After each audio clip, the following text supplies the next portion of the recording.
ஆசிரியர், கும்பகர்ணன் மாதக்கணக்கில் தூங்கினான். இது என்ன காலம்?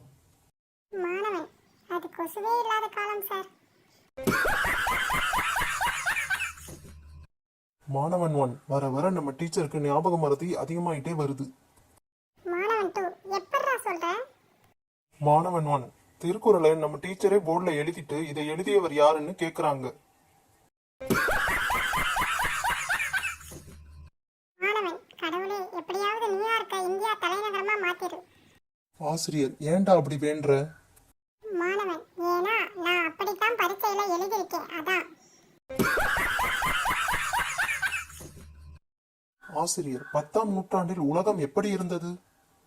மாணவி, அப்பவும் உலகம் உருண்டையா தான் இருந்தது ஆசிரியரே.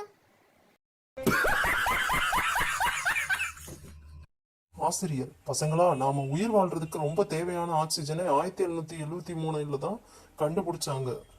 மாணவன், நல்ல வேலை ஆசிரியரே, நான் அதுக்கப்புறம் தான் பிறந்தேன். முன்னாடி பிறந்திருந்தா ஆக்சிஜன் இல்லாம செத்து போயிருப்பேன். ஆசிரியர், ஏன்டா நாய் படம் வரைஞ்சிட்டு வாய் மட்டும் வரையாம வச்சிருக்க?